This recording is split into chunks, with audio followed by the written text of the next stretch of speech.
funda tata nami ndifunde sibe sesiyathetha. Ncwadi yezenzo chapter 7 verse 54. Ke kaloku bathi bakuziva ezi zinto bahlabeka enhliziyweni zabo bamtsitsizela amazinyo. Verse 55. Ke yena ezele ngumoya oyingcwele waqwalasela ezulwini wabona ubuqaqawuli bukaThixo noYesu emi ngasekunene kukaThixo. Verse 54. Verse 54. Ke kaloku bathi bakuziva ezi zinto bahlabeka ezinhliziyweni zabo bamtsitsizela amazinyo. Athi amalungu ebhunga akuziva ezi zinto zithethwa nguStefan acaphuka kangangokuba ade abe ngathi asuka amthi qwenge. Verse 55. Verse 55. Ke yena ezele ngumoya oyingcwele waqwalasela ezulwini wabona ubuqaqawuli bukaThixo noYesu emi ngasekunene kukaThixo. Kodwa uStefano yena ezele ngumoya oyingcwele wakhangela ezulwini waza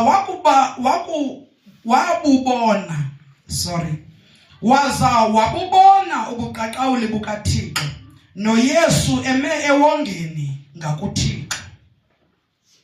Verse 56.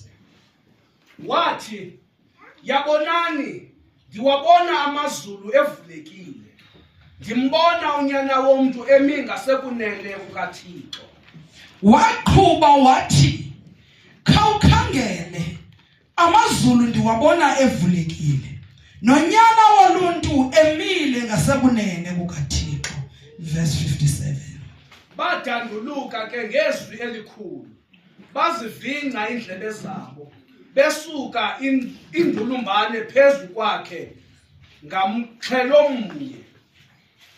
Verse 58. Bamkhuphela ngaphandle komzi bamgibisela ngamatye amangqina azibeka iingubo zawo ezinyaweni zendodana ekuthiwa nguSawule. Verse 59. Ayemgibisela ngamatye uStefano yena ebiza esithi Nkosi Yesu yamkela umoya wami. Verse 60. Uguqile ke ngamadolo wadanduluka ngezwi elikhulu wathi Nkosi ungabamiseli esisono akutsho walala ubuthongo. Lizwi lakho nkulunkulu liphilile linguwe bangcwele ndikhalela siqaphele nje into ezimbalwa sizokohlukana. Kukhona into eyahlala apha enhlizweni nami noba ndikhalela ke ndibe nesihloko nje endinokusibeka. Haleluya.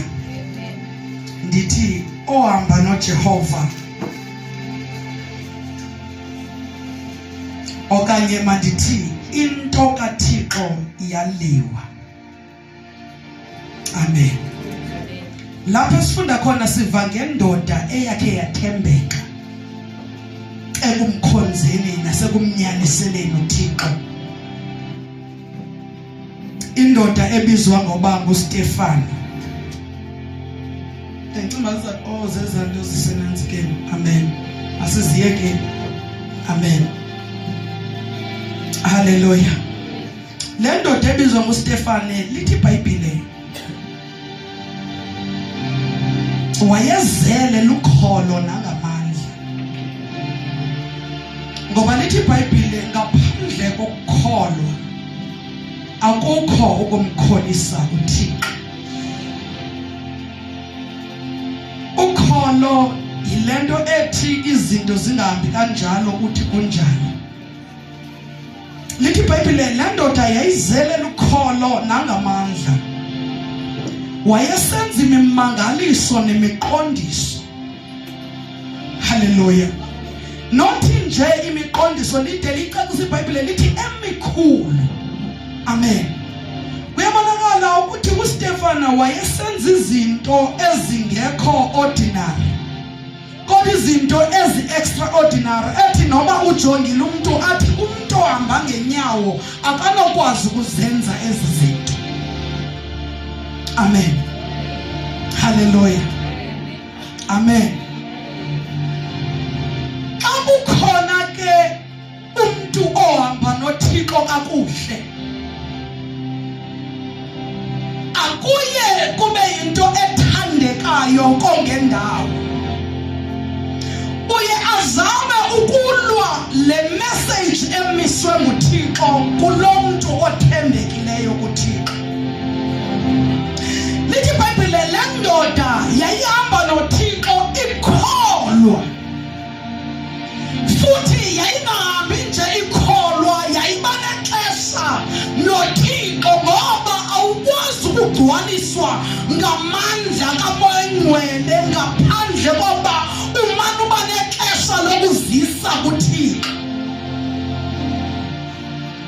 Kwathi ke ngenxa yoba uStefano uphila phakathi kwabantu,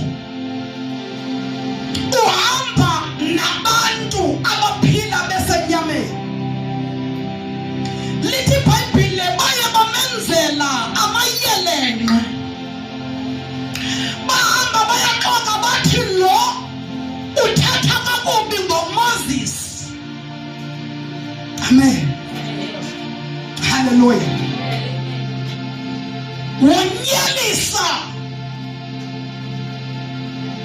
uMoses. Amen. Hallelujah. Ababala only uMoses, babala noThixo. Bathi uthetha kakubi wonyelisa uMoses, wonyelisa noThixo. Amen. Hallelujah. Baba sebezama abazongqina. Hallelujah. Hallelujah. Baba sebeveza nendawo ethi uye uthilo simvile sithi uYesu waseNazaretha uzoyichitha le ndawo. Amen. Awenze wambi amasiko asamisele wona nguMoses. Lithi iBhayibhile waye wabizela entlanganisweni uStefano, ngoba kuthiwa wenyelisa uMoses, wenyelisa uThixo, wathathana wabana ngoYesu. Amen. Hallelujah. Lithi iBhayibhile wabizela enkundleni yamatyala uba awuzoxoxiswa. Ndiyathanda iBhayibhile ngoba ebeqala kule chapter 7 bathi khanyela watyholo. Kunento endayiqaphela ngoStefano nabezithetha zizinto bathi uzenzile, akakhanyeli kodwa ungqina ngo-Abraham, ungqina ngoThixo, ungqina ngamadoda ahambe kakuhle phambi koThixo, akakhandenzanga nto. Lithi iBhayibhile nangela xesha wayegcwalisiwe ngamandla kaMoya Oyingcwele. Hallelujah. Amen. Uye wayingqina ke kwababude obubungqina bakhe abuthethayo. Kodwa xa sifika pha kule ndawo esifunde kuyo verse 54, lithi iBhayibhile athi amalungu ebhunga akuziva noma akubuva obubungqina bakhe, azive izinto azithethayo uStefano, aqaphuka. Hallelujah. Aqaphukiswa ubungqina aza nabo. Hallelujah. Amen. Lithi iBhayibhile kangangoba asuka angathi angamhlasela. Hallelujah. Amen.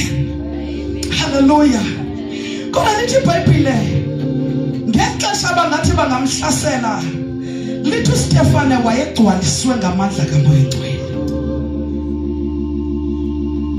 Akajonga umsindo wabo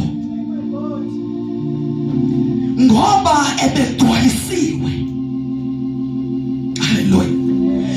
Xa ugcwalisiwe ngamandla kaMoya Oyingcwele, uthi Sathane sithi uzo-acta, kodwa ungajongi ngale ndlela alindele ubuzawuacta ngayo. Haleluya. Amen. Lithi iBhayibhile wasuka uStefane segcwalisiwe, wakhangela phezulu, sengathi ubambela amazwi athi liyawuvela phi na uncedo lwam.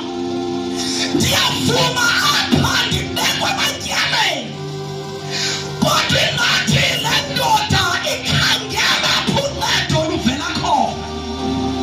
Bese ithi xa ikhangela phezulu egcwalisiwe, abona umbono abangawuboniyo aba bakukuvayo.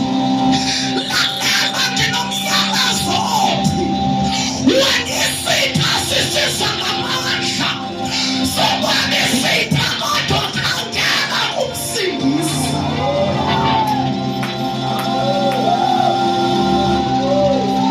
Wathatha isimanga uStefano, amadoda amrhahamela, wathi ndibona izulu lifulekile. Mamela ngexesha labangaboni imibono nguThixo, kunamaxesha kugulutywa khona tata. Unengathi awuzumbona uThixo, kodwa ndizothi bona simanga. Esenziwa nguStefano, ndingangigulunya, ndingandibisela ematyaleni, ndinganditshutshisa, kodwa kunento endiyibonayo.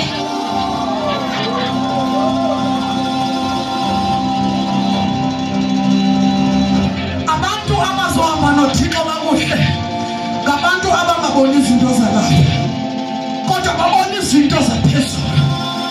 Haleluya. uStefane lithi iBhayibhile wakhangela phezulu.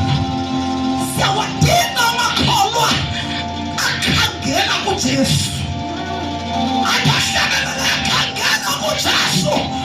Umamelazi wakho wakhangela uStefane, wathi ndibona ubuqaqawuli ukaThixo phakathi kwengxaki. Ndibona inkazimulo, angiboni lina madoda, angiboni ukurharhama kwenu, kodwa ngibona inkazimulo kaThixo.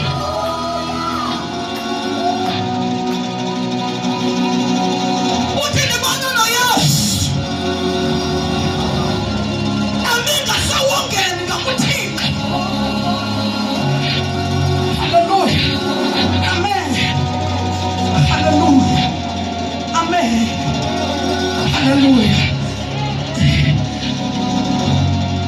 Mamela, xa ugcwaliswe ngamandla kaMoya Oyingcwele, awuzibona njengehlabathi, uzombhida ngendawo, uzothi ebona ngale ndlela abona ngayo, ube wena ubona ngenye indlela. Lithi iBhayibhile wabona ubuqaqawuli bukaThixo, asebebona izulu livulekile, ngoba akabhilange apha, ubhilange ekhaya. Sengasothixo ngavusa uhlobo labazalwana noThixo lotshutshiswa. Andingowalapha, ndibone izinto ezingabonwayo. Sengadotheka ngavusa amakholwa angazujonga apha, kodwa azojonga izinto zasekhaya. Elithi iBhayibhile funani itanci, funani itanci, izinto zaphezulu. Lithi iBhayibhile wathi akutsho uStefane, eveza izinto azibonayo, wasesihlandlo lamadoda avala endlebe, ngoba kahle kahle ayazi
abakulalelayo, kunababangalali bakho abakuxulumayo, kodwa subona bona into engapha kwabo.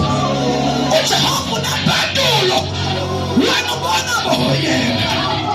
Jesus, uBhayibheli bamxuluma njalo ngamanye.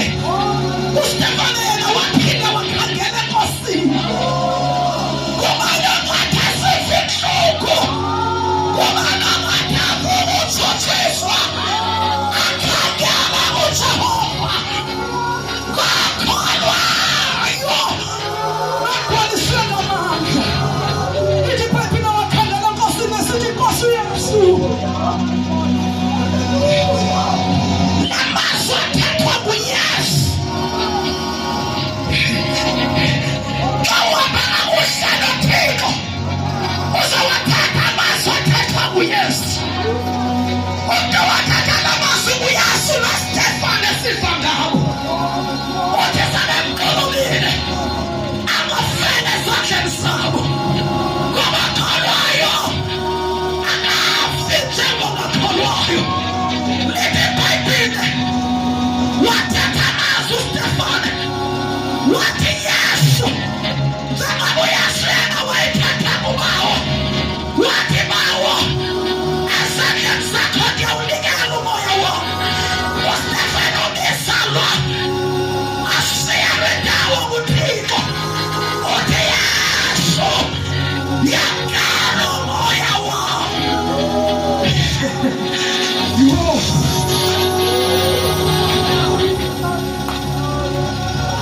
Wameshilo waguqa ngamadolo, waguqa ngamadolo, wathetha amazwi futhi ayethethwe nguYesu esithi bawo baxolele, bawo baxolele. Waguqa ngamadolo, lithi iBhayibheli wadanduluka wathi Nkosi, ngosuku babeka ityala apha, ndiyavuma abantonile, ndiyavuma bandimumuthanisile, ndiyavuma bandibethile, kodwa ungababeka ityala apha. uThixo makavusa abakholwa, azathi ungabeka ityala, kodwa landelela umoya wam. Landelela umoya wam. Khendatha nganye imini nathi wena uzilwela, uThixo ubuyumva kuke. Kodwa xa usithi bawo ndibona wena, uThixo uyakulwela, akabalweli abazilwelayo. Haleluya, amen enkonzweni. uThixo makasincede. Haleluya. Uyayiqonda kakuhle uStefane ukuthi ababonile, uthi kodwa Nkosi ungababeka ityala ngesisono. Uyazi kakuhle ukuthi isisono esibasenzayo, kodwa bacelela uxolo. Haleluya. Indoda eyihamba noThixo ngokwethembeka. Siyabadinga amadoda azohamba noThixo, siyabadinga abesifazana abazohamba noThixo, bahlabelela umhlaba wabo bodwa, athanda iwanaki. Ndiyazi Nkosi izowapholisa. Uthi Nkosi uba ndihamba kahle nawe. Haleluya. Bamxuluma babengali yena, babesila into engaphakathi kwakhe. Uyatshuthiswa, akuliwa wena, ngoba wena unawo amandla kulwa phela, kodwa kuliwa into engaphakathi kwakho. Uyabandezeleka, akuliwa wena, kuliwa into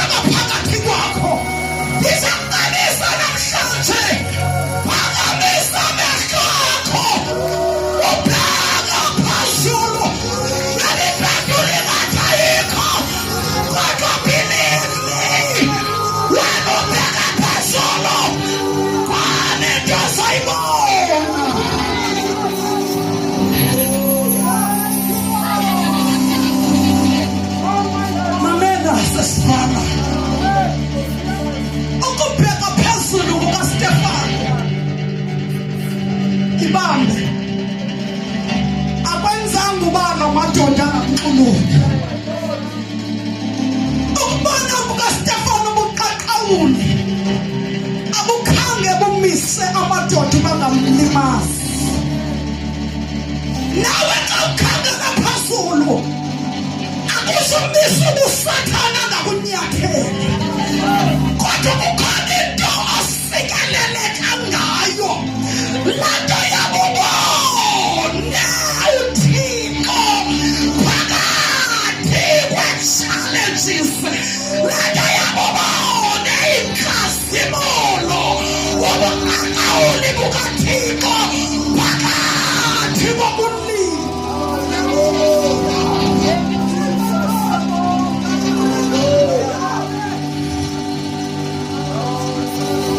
Bathi bekubuza wenza kanjani, siyakwazi uyabetheka.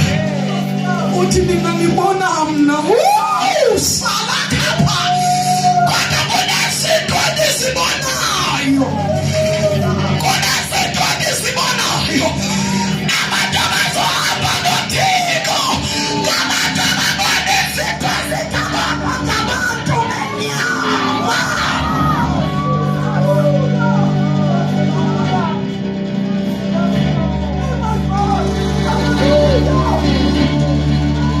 Abantu abazothi ndiyavuma nina nithi ndiqinekile, ngenxa yobanibona izilonda zibhalwe ngaphandle, ngenxa yobanibona ukutshutshiswa kwam, kodwa kunento endiyibonayo. Oh khasaya, oh khasaya, holakha, holamala. Yabantwana phakathi entsutsisweni sekumele sibone uJesu. Xa singena emlilweni sekumele sibone